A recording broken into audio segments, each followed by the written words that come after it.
ಉತ್ತರ ಕರ್ನಾಟಕ ಭಾಗದ ಜನರ ಜೀವನಾಡಿಯಾಗಿರುವ ಮಲಪ್ರಭಾ ನದಿ ದಡವು ಹಲವು ವರ್ಷಗಳಿಂದ ಪ್ಲಾಸ್ಟಿಕ್ ತ್ಯಾಜ್ಯ ವಸ್ತುಗಳಿಂದ ಕಲುಷಿತಗೊಳ್ತಾ ಇರುವುದನ್ನು ಮನಗಂಡು ನಿರ್ಮಲ ಮಲಪ್ರಭಾ ನದಿ ಅಭಿಯಾನದಡಿ ಭಾನುವಾರ ಬೆಳಗ್ಗೆ ನದಿ ದಡದಲ್ಲಿ ಸ್ವಚ್ಛತಾ ಕಾರ್ಯ ನಡೆಸಲಾಯಿತು. ನದಿ ದಡದಲ್ಲಿ ಅಧಿಕ ಪ್ರಮಾಣದಲ್ಲಿ ಅಲ್ಲಲ್ಲಿ ಬಿದ್ದಿದ್ದ ಪ್ಲಾಸ್ಟಿಕ್ ವಸ್ತುಗಳು, ಮೀನಿನ ತ್ಯಾಜ್ಯ, ಮಾಂಸದ ತುಂಡು, ಹಣ್ಣು, ಕಾಯಿ, ಬಟ್ಟೆ, ದೇವರ ಹಳೆಯ ಫೋಟೋಗಳನ್ನು ಹೆಕ್ಕಿ ತೆಗೆದ್ರು. ಸಂಗ್ರಹಿಸಿದ್ದ ತ್ಯಾಜ್ಯವನ್ನ ಸುಟ್ಟು ಹಾಕಿದ್ರು. ತಪೋ ಕ್ಷೇತ್ರದ ಶಿವಾನಂದ ಗುರೂಜಿ ಸಾನ್ನಿಧ್ಯ ವಹಿಸಿ ಸುತ್ತಮುತ್ತಲಿನ ಪರಿಸರ ಶುಚಿಯಾಗಿಟ್ಕೊಳ್ಳೋದ್ರಿಂದ ಆರೋಗ್ಯ ಭಾಗ್ಯ ಲಭಿಸುತ್ತೆ. ಮಲಪ್ರಭಾ ನದಿಯ ಉಳಿವಿಗಾಗಿ ಎಲ್ಲರೂ ಹೋರಾಡಬೇಕು, ನದಿಯನ್ನ ಶುಚಿಯಾಗಿಟ್ಟುಕೊಳ್ಬೇಕು ಎಂದರು.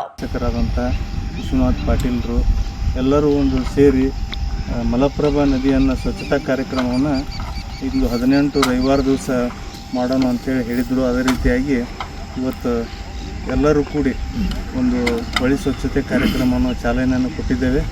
ಅದೇ ರೀತಿ ಯಾಕಂತಂದ್ರೆ ನಾವು ಇವತ್ತಿಲ್ಲಿ ನೋಡ್ತಾ ಇದ್ದೇವೆ ದೊಡ್ಡ ಪ್ರಮಾಣದಲ್ಲಿ. ಯಾಕಂದ್ರೆ ಇವತ್ತು ಮಳೆ ಜೂನ್ ಸ್ಟಾರ್ಟ್ ಆತಂದ್ರೆ ಸಿಕ್ಕಾಪಟ್ಟಿ ಇದೆಲ್ಲ ಕೂಡ ನೀರಲ್ಲಿ ಹೋಗೋದ್ರಿಂದ ಪ್ಲಾಸ್ಟಿಕ್ಕು ಅಂತಿಂಥ ಸಾಕಷ್ಟು ತ್ಯಾಜ್ಯ ಇಲ್ಲಿ ಇರೋದರಿಂದ ರೋಗ ರುಜಿನಗಳ ಭಾಳ ಸಂಕಷ್ಟವನ್ನು ಎದುರಿಸ್ಬೇಕಾಗ್ತದೆ. ಕ್ಯಾನ್ಸರ್ ಅಂತ ಮಹಾಮಾರಿಗೂ ಕೂಡ ಈ ನೀರಿನ, ಯಾಕಂದ್ರೆ ನಾವು ನೀರನ್ನು ಸ್ವಚ್ಛ ಇಟ್ಕೊಳ್ಳಿಲ್ಲ ಅಂದ್ರೆ ನಮ್ಮ ಶರೀರದಲ್ಲಿ ಎಷ್ಟು ಹಾನಿ ಆಕತ್ತೆ ಅನ್ನುವಂಥದ್ದು ನಾವು ಇವತ್ತೆಲ್ಲ ನಮ್ಮ ಇಡೀ, ಯಾಕಂದ್ರೆ ಬೈಲುಂಗಲ್ ನಾಡು ಅಷ್ಟೇ ಅಲ್ಲ, ಸುಮಾರು ಇದನ್ನು ಗದಗ, ನವಲಗುಂದ, ನರಗುಂದ ಮಠ ಕೂಡ, ಧಾರವಾಡ ಎಲ್ಲರೂ ಕೂಡ ಇದನ್ನು ಕುಡಿಯುವಂಥ ನೀರಿದೆ. ಇದನ್ನು ಸ್ವಚ್ಛತೆ ಇಟ್ಕೊಳ್ಳೋದು ನಮ್ಮೆಲ್ಲರ ಕರ್ತವ್ಯ ಇದೆ. ಇದು ಯಾರು ಕೂಡ ಹೇಳಿ ಮಾಡುವಂಥ ಕೆಲಸ ಅಲ್ಲ.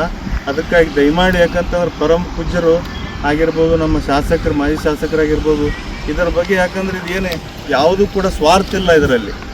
ಯಾಕಂದ್ರೆ ನಿಸ್ವಾರ್ಥತೆಯಿಂದ ಮಾಡೋಕತ್ತಾಗ ನೀವು ಯಾರು ಕೂಡ ಇದನ್ನು ರಾಜಕೀಯ ಆಗಿ ತೊಗೋಬಾರ್ದು. ಯಾಕಂದ್ರೆ ಇದು ನಮ್ಮ ಶರೀರಕ್ಕಾಗಿ, ನಮ್ಮ ಒಂದು ಆರೋಗ್ಯಕ್ಕಾಗಿ ಇರುವಂಥ ಸ್ವಚ್ಛತಾ ಕಾರ್ಯಕ್ರಮದಲ್ಲಿ ಎಲ್ಲ ಶಾಲಾ ಮಕ್ಕಳಾಗಿರ್ಬೋದು, ಎಲ್ಲ ರಾಜಕೀಯವನ್ನು ಬಿಟ್ಟು ಎಲ್ಲ ಸಂಘಟನೆಗಳು ಆಗಿರ್ಬೋದು, ಎಲ್ಲರೂ ಕೈ ಜೋಡಿಸಿ ಇನ್ನು ಮುಂದಿನ ರವಿವಾರ ದಿನ ಎಲ್ಲರೂ ಮತ್ತೆ ಸ್ವಚ್ಛತಾ ಕಾರ್ಯಕ್ರಮ, ಯಾಕಂದ್ರೆ ಭಾಳಷ್ಟು ಗಲೀಜಾಗಿರೋದ್ರಿಂದ ಇದು ಒಂದು ದಿವಸಕ್ಕದು ಆಗುವಂಥ ಕೆಲಸ ಅಲ್ಲ.